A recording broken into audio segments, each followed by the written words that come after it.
ഷൈൻ ടോം ചാക്കോയുടെ ലഹരി വിമുക്ത ചികിത്സ എക്സൈസ് മേൽനോട്ടത്തിലെന്ന് Alappuzha deputy commissioner S Vinod Kumar.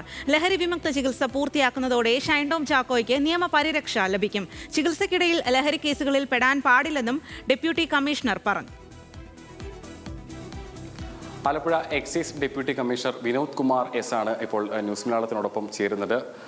ഈ ആലപ്പുഴയിലെ ഹൈബ്രിഡ് കഞ്ചാവ് കേസുമായി ബന്ധപ്പെട്ട് ഇപ്പോൾ ഷൈൻ ടോം ചാക്കോയുടെ ചോദ്യം ചെയ്യൽ പൂർത്തിയായി. അദ്ദേഹത്തെ ഇപ്പോൾ ലഹരി വിമുക്ത കേന്ദ്രത്തിലേക്ക് മാറ്റിയിരിക്കുകയാണ്.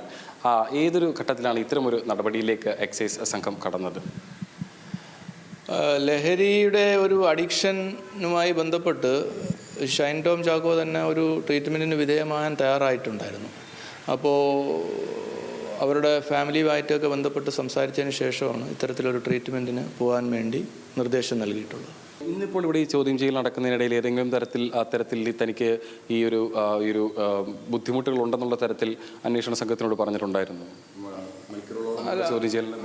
അത് ഈ പറഞ്ഞ പോലെ കുറച്ച് ദിവസമായിട്ട് ഇത് ഉപയോഗിക്കുന്നില്ലെന്നുണ്ടെങ്കിൽ ഒരു വിഡ്രോവൽ സിംറ്റംസ് പോലെ ഒരു അൺഈസിനെസ് കാണിക്കും. അത്തരത്തിലൊരു അൺഈസിനെസ് പ്രകടിപ്പിച്ചതിൻ്റെയും കൂടി അടിസ്ഥാനത്തിലാണ് ഇത്തരത്തിലുള്ള ഒരു ട്രീറ്റ്മെൻറ്റ് നമ്മൾ സജസ്റ്റ് ചെയ്തത്.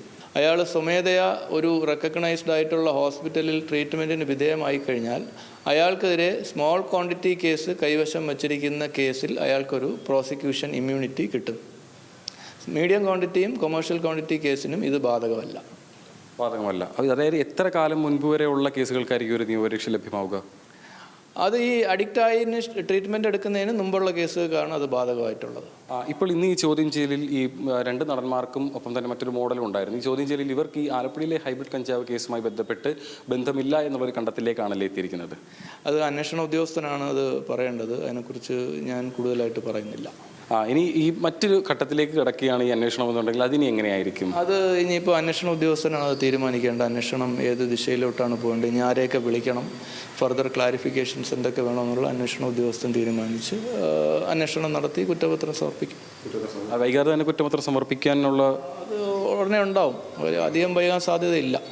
ഏറെ ചർച്ച ചെയ്യപ്പെട്ട ആലപ്പുഴയിലെ ഹൈബ്രിഡ് കഞ്ചാവ് കേസിൽ നടന്മാർക്ക് നേരിട്ട് ബന്ധമില്ല എന്നുള്ള ഒരു കണ്ടെത്തലിലേക്കാണ് ഇപ്പോൾ അന്വേഷണ സംഘം എത്തിയിരിക്കുന്നത്. വൈകാതെ തന്നെ കേസിന്റെ കുറ്റപത്രം സമർപ്പിക്കുന്നതടക്കമുള്ള നടപടികളിലേക്കും അന്വേഷണ സംഘം കടക്കും. ആലപ്പുഴയിൽ നിന്നും ദേവൻ MP, ന്യൂസ് മലയാളം.